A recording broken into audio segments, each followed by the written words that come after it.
बोलिए श्री सद्गुरुदेव महाराज जी की जय, साचे दरबार की जय।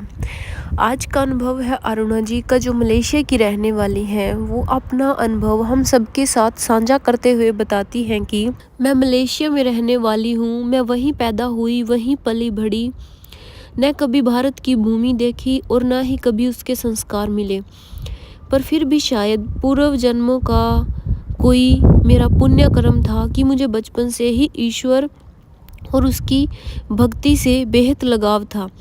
मैं अपने केले के बाग में घंटों अकेले बैठी रहती, वहाँ घने घने पेड़ पौधों के बीच भी घूमती रहती थी, पर मुझे लगता जैसे मैं भगवान बुद्ध की तरह साधना कर रही हूँ। माँ मुझे पौधों को पानी देने के लिए कहती तो मैं भगवान से प्रार्थना करने लगती, ओ गॉड प्लीज बारिश कर दो, और कई बार तो बरसात हो भी जाती थी। मैं हर रोज़ अपने बगीचे से सुंदर सुंदर फूल इकट्ठा करके माला बनाती और भगवान की मूर्ति पर चढ़ाती। मुझे भगवान का हर रूप अच्छा लगता था, चाहे वह शिव हो या कृष्ण या माता हो या कार्तिकेय। मैं अपना हर सुख दुख उनसे शेयर करती थी। मेरी इच्छा होती थी कि वे मुझसे बात करें, प्यार से मेरे सर पर हाथ फेरें, मुझे देखकर मुस्कुराएं, पर ऐसा कभी नहीं हुआ। इसलिए मैं बहुत रोती थी, दिल में हमेशा एक दर्द बना रहता था। धीरे धीरे समय गुजरता गया और मैं बच्ची से बड़ी हो गई, पर मुझ पर भगवान का नशा कम ही नहीं हुआ। लोग तो मुझे पागल कहने लगे, क्योंकि भगवान के नाम पर कोई मुझे कुछ भी करवा सकता था। गहरे गड्ढे में कूदने को कहता था तो मैं वहाँ भी कूद जाती थी। लोगों ने मेरी इस कमजोरी का काफ़ी फ़ायदा उठाया। यदि तू मेरी हेल्प करेगी और फला फला काम करेगी, इतने रुपए दे देगी, तो हो सकता है भगवान जी तुम पर खुश हो जाएं और तुझे दर्शन दे दें। लोग ऐसा कहकर मुझे अपने काम करवाते रहते थे और मैं मूर्ख पर मूर्ख बनती रहती थी। कुछ समय के बाद मेरे पापा की मृत्यु हो गई और उसके जाने के बाद मैं गम से उबरने के लिए भारत आ गई। यहाँ के भव्य मंदिरों, तीर्थ स्थलों पर होते कर्म कांडों ने मुझे बहुत आकर्षित किया। मैं बहुत दिनों से सुबह से शाम मंदिर में घूमती, पंडितों से ईश्वर की कहानियाँ सुनती, सैकड़ों कर्म कांड किए। धीरे धीरे इससे भी मेरा मन उबने लगा। मन ने कहा कि भगवान यूं भी नहीं मिलेगा। मैं निराश होकर वापस मलेशिया लौट आई। मन ने सोचा, जब भगवान भारत में भी नहीं मिला तो इस देश में उसके मिलने की कल्पना करना भी मूर्खता है। यहाँ तो वह केवल कमज़ोर, गरीब और ज़िंदगी से हार चुके लोगों की पागल सोच माना जाता है। इसलिए मैंने ईश्वर को ढूंढने व पाने के अपने सभी प्रयास बंद कर दिए। खुशी को संसारिक चीज़ों और रिश्तों में ढूंढना शुरू किया। मैंने शादी कर ली। थोड़ा समय तो सब ठीक चला, पर बाद में वहाँ भी प्रॉब्लम खड़ी हो गई। मैंने सोचा मेरे दिल में जो खालीपन है वह जीवन साथी के मिलने पर भर जाएगा, पर अफसोस तो यह था कि यह और बढ़ गया। मेरा पति मेरा सहारा बनने की बजाय मेरी खुशियों को सबसे बड़े दुश्मन बन गए। मेरी नौकरी छूट गई, उधर मेरे बहन के पति की मृत्यु हो गई और वह अपने बच्चों के साथ सड़क पर आ गई।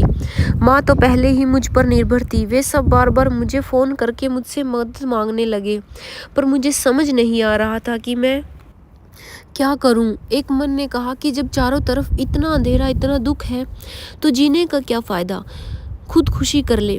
दूसरे मन ने पतन का मार्ग दिखाया, अपनी माँ और बहन के लिए खुद को बेच दे, पर भला हो इस ईश्वर का। मैं उन दिनों में कुछ भी करने की हिम्मत ना जुटा पाई और थक हार के दुनिया के थपेड़े खाकर वापस उन्हीं की शरण में पहुंच गई, जिसे कुछ महीने पहले छोड़ने का मैंने खुद फैसला लिया था। मैं उसके बाद बहुत रोई। फिर मैंने कंप्यूटर ऑन किया, इंटरनेट सर्च करने लगी, भारत के सभी मंदिर खोले, उनके आगे हाथ जोड़ जोड़ के प्रार्थना की। पाठक भाई बहनों, मुझे पता है आप भी मुझे पागल समझ रहे होंगे, पर उस वक्त मुझे कोई रास्ता दिखाई नहीं दिया। अचानक मैंने शिरडी वाले साईं बाबा की वेबसाइट खोली, उस पर भजन सुने, मन को सुकून मिला। मैंने वह फार्म ज्वाइन कर लिया। अब रोज़ मेरे मेल बॉक्स में साईं बाबा की एक सीख आती, साथ ही शिरडी साईं बाबा के भक्तों के जीवन से जुड़े चमत्कारों के पढ़ने को मिलते, कैसे उनके जीवन में दुख थे और फिर कैसे साईं बाबा ने उन्हें उनके दुख दूर कर दिए। बाबा के प्रति मेरी श्रद्धा और विश्वास बढ़ने लगा और एक दिन मैंने पढ़ा कि जो भी साईं बाबा की साईं चरित्र नामक किताब को पढ़ लेता है, उसके सारे सभी दुख दर्द मिट जाते हैं। 7 दिनों के अंदर अपने हर प्रश्न का समाधान मिल जाता है। मैं तुरंत अपने बेडरूम में गई, अपना शेल्फ खोला, सारा सामान बाहर निकाला। अंत में कहीं सबसे नीचे दबी हुई एक पुस्तक मिली, उस पर लाल रंग का कवर चढ़ा हुआ था। मैंने उसे उतारा और किताब का नाम पढ़ा। हाँ, वही किताब थी साईं चरित्र। यह 13 साल पहले मुझे एक सहेली ने दी थी।